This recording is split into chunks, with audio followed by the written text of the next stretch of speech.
dear friends, I made this video about when does the master wake up. There's a little bit of input lag on it because I'm using a new camera, so the audio will be out of sync, and I'm trying to figure this out. Maybe treat this a little bit like a podcast or an audiobook if the video distracts you from what is being said, but the information is still very valuable. So in that sense, I still uploaded it, and I hope you enjoy it. Dear beautiful people, today I want to talk to you about when does the master actually wake up. Now, many of you might have been struggling last year, and maybe some of you are still struggling right now in 2021, and here we are. Now, over a long period of time, I have been teaching many mystics, many yogis, many aspirants, if you will, who want to attain realization. And there is this one thing that keeps them from going deeper, and that is their self-created sense of guilt. Now, when the world seems to be a challenging place, and when there is much going on in the realm of politics, maybe in your own families, within your relationships, maybe financial situations need to be sorted out. Maybe you're pretty busy expecting a challenging future and your mind is focused on survival.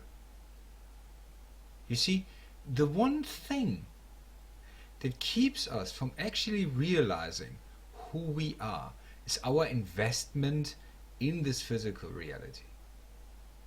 Many will say, well, you gotta eat. You gotta make sure that the rent is paid. You gotta make sure that you wake up safely the next morning. You need to be aware of the political situation. So in that sense you can prepare for sudden shifts and changes. Yes, but none of that requires fear. And none of that requires an overindulgence in information. What I'm seeing with many mystics is that they get caught up in the appearances, in the happenings, in what you would call the physical reality. While there are practical matters to attend to, many say, well, I'm not ready to be realized because in order to be realized I need to work harder. That's a guilt trip that you can play into infinity. It's playing hard to get. You're telling the divine, hey, I'm hard to get because I'm pretty busy saying I'm not worthy, right? So I need to work harder. Or I need to save people in the world, or I need to be of service. And right now, in the situation where there's great transformation happening on the planet, many beings are needy. There's a reason I said needy, and I didn't say they are in a situation of need. Because our egos are needy. Our egos want to avoid uncomfortable circumstances that are there offered to us as a catalyst to go deeper. But instead, many beings do not choose to go deeper. Instead, they choose to go deeper into a state of fear, fighting the very experience that they're having, fighting this very moment, fighting infinity, instead of realizing the human cannot do it. And if that confuses you, then you know what the hiccup is, or the blockage, the self-created blockage that keeps us from realization. Because every time we create guilt, when we say we're not ready, when we say we haven't practiced enough, haven't trained enough, are not worthy enough, what we're doing is we put a limitation on our energy. We say, hey energy, which is my energy, I don't allow you to liberate myself from limitation. And then you insist on doing it the old way. It's a little bit like this. If you would be a Neanderthal and you wouldn't know what a wheel is, and suddenly there's a guy who has a wheelbarrow and is moving heavy objects with the wheelbarrow, and you're like, No, I insist on old-fashioned work, hard work. And he starts building a house, yeah, by using the wheelbarrow to move stones, and you do everything by hand because it's like, I need to earn it. It's simply not energy efficient. And many of you are not energy efficient. You insist on figuring it out. And because you insist on figuring it out, the news are so compelling, the pseudoscience, the propaganda is so compelling, because you're trying to figure it out. And this is what propaganda offers you: infinite possibility of mysteries that need to be figured out. Instead of sitting, breathing, and surrendering to your higher mind. Now that's a hard one for many of you. Because many of you project your ego beliefs onto the divine, or if you want, to the higher dimensions of existence. So you say, since I judge, since I feel guilty, probably they judge too. Probably they also see that I'm guilty of something. But that's not how the higher dimensions operate or think, not thinking in human terms, but there's a different level of thought, not conceptual thought. Now, when we project that, we think there is some authoritarian figure that will decide if we ascend or not into a higher plane. But it doesn't exist. The only authority that is preventing you from doing it is your own ego when you believe in it. In truth, your ego does not exist. It's just an accumulation of thought patterns and beliefs that you have about yourself, what you think you are. But what you think you are is not what you are. What you think you are is a concept. It's a dream. Now, when you insist on figuring it out within the dream, you cannot wake up from the dream. So using thought to try to wake up, or using self-reflection to try to wake up, is like trying to escape a dream by dreaming more. But the answer here is to let go of the dream. So when does the master wake up? Well, that's quite simple. When the human is willing to stop dreaming and finally surrenders and delegates to his higher mind and stops creating noise in the lower mind. We only create noise in the lower mind, which is the dream, when we think liberation is to be attained within the dream, but it's not to be attained within the dream. And as long as you try to fix something within the dream, repair something within the dream, find a sense of completeness within the dream, try to fix your karma, repair your karma, resolve issues, you're still operating on dream level. A master does not resolve his karma. This might be a shocker. What a master does, a master says, I'm done with karma. I'm done with regret. I'm done with guilt. Therefore, I stop attracting experiences to me that create an attachment to the physical plane. A master is done playing. So when does the master wake up? When the human realizes, I'm a dream within a dream, and I can't wake up from myself because I'm part of the dream. So when the human reaches this level of despair, where the outside seems so hopeless, where you seem fully stuck, and there's nothing that you can do, that's the moment where the human finally is humble enough to let go and delegate. But you cannot delegate with the mind. You see, many of us will try to escape the human condition by resisting the human condition. That's not how it works. Only when you accept the human condition, when you accept the human limitation, when you accept that you can't do a single thing, then peace arises, the mind becomes calm, and now the higher mind can start operating through the human. But the higher mind is not within the human, it's outside of the human. And only when you accept that right now nothing needs to be fixed politically. Your family doesn't need fixing. You don't need fixing. Your romantic partners don't need fixing. Nothing needs fixing. Only when you accept that, you calm the nervous system of the human, so the higher mind can start expressing itself. So you move from survival mode into multidimensional operating mode. So what I'm trying to express here is the following. let's say your ego is like a computer and it's of the digital area. So what it does, it encodes reality in ones and zeros. All right? But your higher mind is a quantum computer, infinitely more complex and intelligent. And your ego is basically the insistence on saying, I want to fix it with ones and zeros, even though this is an inappropriate dimension for what you're trying to achieve. So in that sense, you need to accept the human can't do it, the human doesn't need fixing, and there's nothing wrong with the human. The human is a limited dream. A limited dream with which you identify and therefore create the ego and therefore create confusion.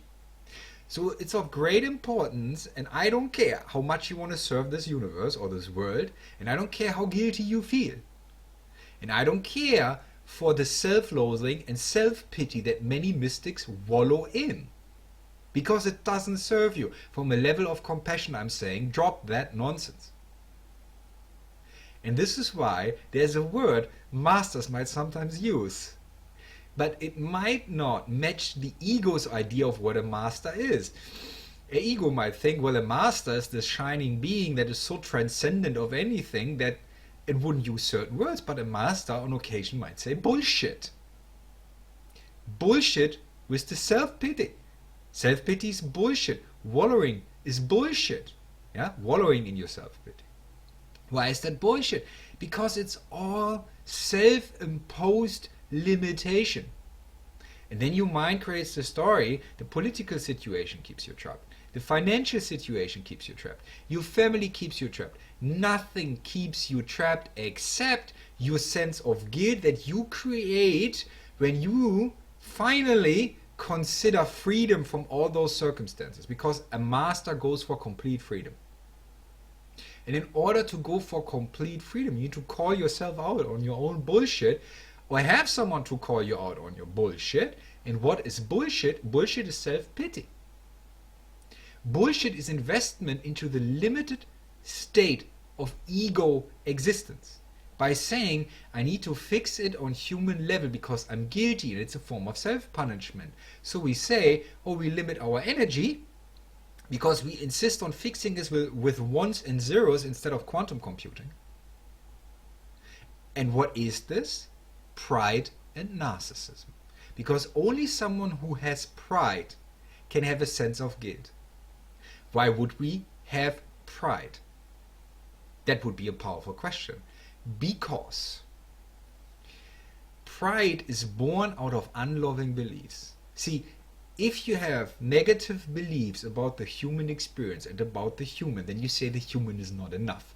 And when you say the human is not enough, you say the human needs to be more than the human is.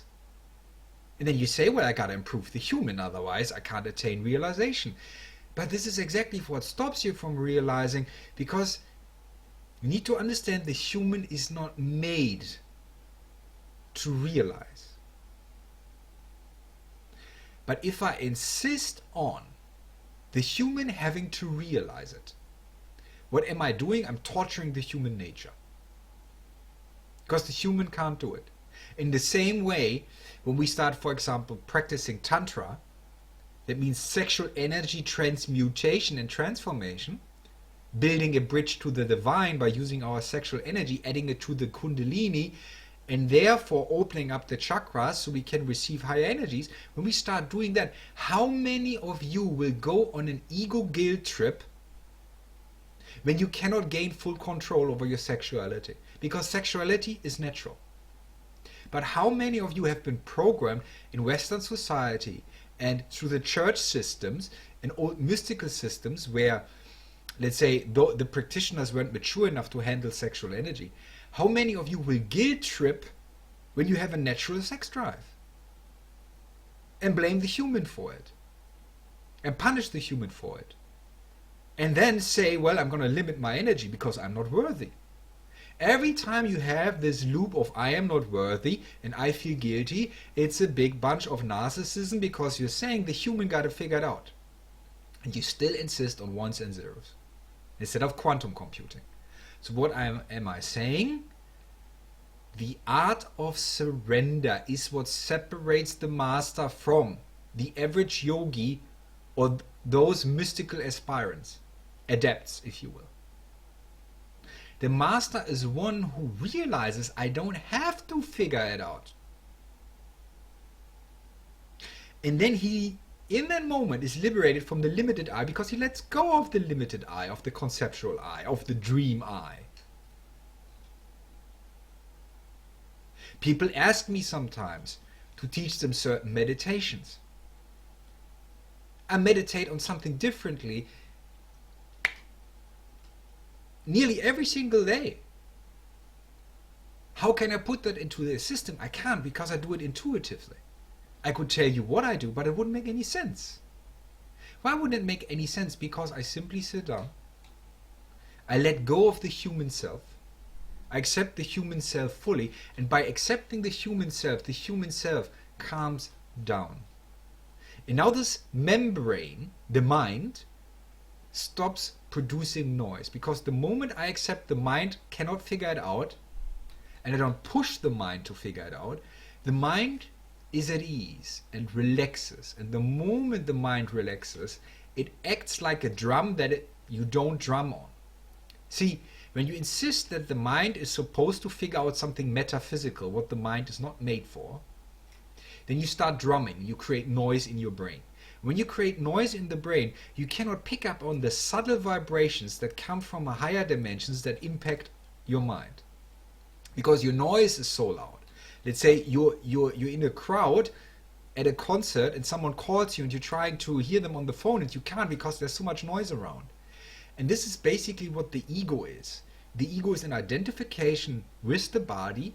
Therefore, survival instinct is triggered because you try to preserve this body, and you think what happens in politics or in your relationships or in your family or on your job is a threat to you. So you're constantly worrying. That means you're creating noise. Now you can't hear the voice of your own soul.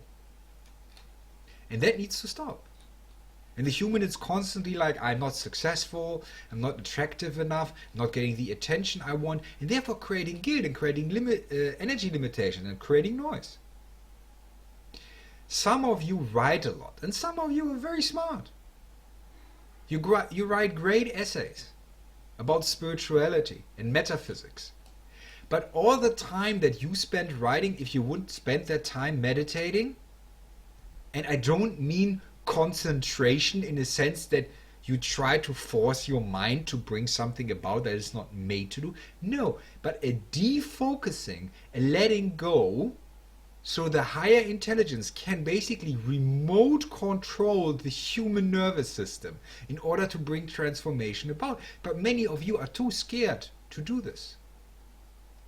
You fear when your own energies are rising within you, when your soul is arising within you, that something is invading your consciousness, when in truth it is your own consciousness that is trying to liberate you from the prison of I.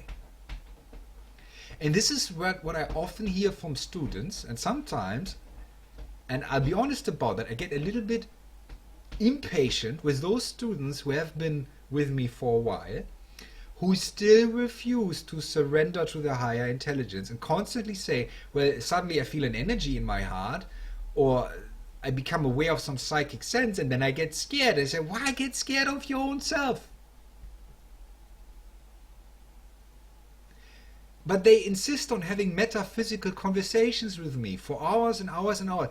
You could spare these conversations if we just sit on your butt and meditate. And this has a lot to do with owning up and taking responsibility for one's own realization. But there is this tendency in the West wanting to be spoon-fed all the time. Please master, please teacher, please guru, teach me information.